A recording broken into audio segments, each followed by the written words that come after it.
क्या पहले 3 मंथ में अगर पेशेंट को ब्लीडिंग होती है तो अबॉर्शन होना तय है? क्या अगर पहली प्रेगनेंसी में ब्लीडिंग हुई, बेबी अबॉर्ट हो गया और दोबारा ऐसे चांसेस हैं? क्या पेशेंट की इस ब्लीडिंग को पहली बार में कंट्रोल करके बेबी को सेव किया जा सकता है? आखिर ये ब्लीडिंग क्यों होती है? आप में से कई सारी फीमेल्स ऐसी होंगी जिनका पीरियड मिस हुआ, उन्होंने चेक किया, पॉजिटिव आया और अचानक से ब्लीडिंग स्टार्ट हुई और बेबी अबॉर्ट हो गया। और कई सारी फीमेल्स ऐसी होंगी जिनका पीरियड मिस हुआ, उन्होंने चेक किया, पॉजिटिव आया और उन्हें हल्की फुल्की ब्लीडिंग भी हुई, लेकिन फिर भी उनका बच्चा हेल्दी है और उनकी प्रेगनेंसी हेल्दी चल रही है। ये इतनी सारी कंडीशंस क्यों होती है? क्या ये नॉर्मल है या ये कोई चिंता का विषय है? तो नमस्कार दोस्तों, मैं doctor Pallavi Mishra, Ayushman health care Mainpuri से, और आज मैं आपको अपनी वीडियो में बताऊंगी कि प्रेगनेंसी के दौरान होने वाली ब्लीडिंग नॉर्मल है, एबनॉर्मल है, कोई चिंता का विषय है या बेबी हेल्दी रह सकता है, प्रेगनेंसी हेल्दी चल सकती है। शुरू करते हैं आज का वीडियो। सबसे पहले तो मैं आपको बता दूं कि प्रेगनेंसी के पहले ट्राइमेस्टर में ब्लीडिंग होना बहुत ही ज़्यादा कॉमन है। ज़्यादातर फीमेल्स में स्टार्टिंग के टाइम पर ब्लीडिंग हो ही जाती है। इसके कई सारे कारण हो सकते हैं जिसमें बेबी अबॉर्ट हो जाता है।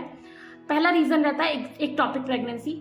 एक्टॉपिक प्रेगनेंसी में बेबी बच्चेदानी में ग्रो ना होकर के गर्भनाल में ग्रो होने लगता है। वहां पर इतना स्पेस नहीं होता कि बेबी आगे सर्वाइव कर पाए, इसलिए पेशेंट को ब्लीडिंग स्टार्ट हो जाती है और बेबी अबॉर्ट हो जाता है। नेक्स्ट रीजन हम देखते हैं कि पेशेंट की जो बच्चेदानी होती है, बच्चेदानी के मुंह पर कोई पॉलिप या मस्सा जैसा ग्रो होने लगे तो उसमें भी पेशेंट को ब्लीडिंग स्टार्ट हो जाती है।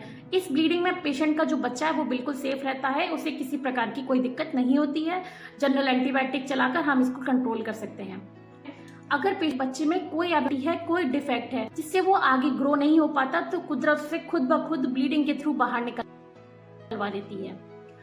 अगला रीजन ऐसा भी हो सकता है कि पेशेंट को इम्प्लांटेशन ब्लीडिंग हो रही हो। इम्प्लांटेशन ब्लीडिंग में पेशेंट जब कंसीव कर लेता है या बच्चा जो होता है जब अपनी बच्चेदानी की दीवार पर अगर चिपकता है तो भी पेशेंट को हल्की फुल्की ब्लीडिंग हो जाती है।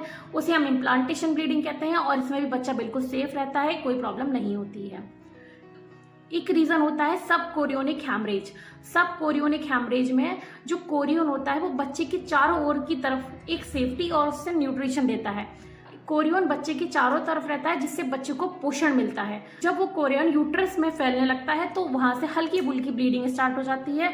इसमें भी बच्चा बिल्कुल सेफ रहता है, पेशेंट को कोई प्रॉब्लम नहीं होती है। ऐसा भी हो सकता है कि पेशेंट का पीरियड मिस हुआ, उन्होंने चेक किया, पॉजिटिव आया, लेकिन यूट्रस में कोई बच्चा ना होकर के प्लेसेंटा की कोई सेल्स जो होती हैं वो गड़बड़ ग्रो होने लगती है, जिसकी वजह से भी पेशेंट को ब्लीडिंग स्टार्ट हो जाती है और इसे हम मोलर प्रेगनेंसी कहते हैं। इस मोलर प्रेगनेंसी में बच्चा ना ग्रो होकर अंगूर के गुच्छे के समान प्लेसेंटा की सेल्स ग्रो होने लगती है, जिसकी वजह से भी पेशेंट को ब्लीडिंग हो सकती है और सोनोग्राफी के थ्रू हम इसको पता लगा सकते हैं कि ये एक मोलर प्रेगनेंसी है। एक रीजन इसमें थ्रेटेंड अबॉर्शन भी रहता है। इसमें पेशेंट को हैवी ब्लीडिंग भी हो सकती है, लेकिन हैवी ब्लीडिंग के बावजूद भी बच्चा बिल्कुल सेफ रहता है। जनरल प्रोजेस्टेरोन और खून रोकने की मेडिसिन ट्रेनेक्सेमेक एसिड देकर हम बच्चे को सेव कर सकते हैं और इसमें बेबी को कोई हार्म नहीं होता है। इसका एक रीजन इनकम्प्लीट या इनएविटेबल अबॉर्शन हो सकता है। इनकम्प्लीट और इनएविटेबल अबॉर्शन में बच्चेदानी का मुंह खुल जाता है, जिसमें बेबी अबॉर्ट होना स्टार्ट हो जाता है और इसमें बेबी की ग्रोथ पॉसिबल नहीं है, बेबी आगे सर्वाइव नहीं कर सकता और ये आपका मिसकैरेज कहलाता है। तो मैंने आपको जो कारण बताए वो पहली ट्राइमेस्टर में प्रेगनेंसी में होना बहुत ही ज़्यादा कॉमन है। ये बहुत ही ज़्यादा सिम्टम्स पेशेंट में देखे जाते हैं। कई बार इनमें से कुछ कॉजेज होते हैं जिनको हम कंट्रोल कर सकते हैं और कुछ कॉजेज होते हैं जिनको हम कंट्रोल नहीं कर सकते। बेबी अबॉर्ट होता ही होता है। अगर आपको थोड़ी बहुत भी ब्लीडिंग स्टार्ट हुई है या थोड़ी बहुत ब्लीडिंग हो रही है, अगर आपको ये रात में भी हो रही है, तब भी आपको तुरंत अपने गायनेकोलॉजिस्ट को दिखाना है। ये कोई इमरजेंसी भी हो सकती है। आप गायनेकोलॉजिस्ट के पास जाइए, वो आपका बीटा एचसीजी कराएंगी, आपको सोनोग्राफी कराएंगी या वो आपका परवेजानल एग्जामिनेशन भी कर सकती है, जिसके थ्रू उन्हें ये पता चल जाता है कि बेबी ठीक है या नहीं है। सोनोग्राफी में आपके बच्चे की पूरी कंडीशन दिखाई दे जाती है, क्या होना है क्या नहीं होना, उसमें सब पता चल जाता है। तो हम बेबी को उस हिसाब से आगे ग्रो कर सकते हैं या नहीं, हमें सोनोग्राफी के थ्रू पता चल जाता है। दूसरा, परवेजानल एग्जामिनेशन के थ्रू हम ये देख सकते हैं कि बच्चेदानी का मुंह खुल रहा है, नहीं खुल रहा है, पेशेंट को ब्लीडिंग पॉलिप की वजह से हो रही है या फिर किसी और वजह से हो रही है। उस परवेजानल एग्जामिनेशन के थ्रू हम ये पता कर सकते हैं। ब्लड के थ्रू हम बीटा एचसीजी का टेस्ट करवाते हैं। बीटा एचसीजी से हमें पता चलता है कि बच्चे की क्या कंडीशन है और हार्मोन्स का लेवल किस हिसाब से जा रहा है। नेक्स्ट, हम 44 आवर्स के बाद भी हम ये देख सकते हैं कि बच्चे की ग्रोथ किस हिसाब से हो रही है। अगर आज के बीटा एचसीजी में और 2 दिन बाद के बीटा एचसीजी में दुगना फर्क हुआ तो समझिए कि आपका बच्चा सेफ है, आपकी प्रेगनेंसी हेल्दी जा सकती है। तो अगर आपको कोई भी किसी भी तरीके की स्पॉटिंग या ब्लीडिंग स्टार्ट हो गई तो आप तुरंत अपने गायनेकोलॉजिस्ट को दिखाएं। घर पर रहकर आराम करके, पैर के नीचे तकिया लगा के, सर नीचे करके, ये सब करके आपके बच्चे को सेफ नहीं किया जा सकता।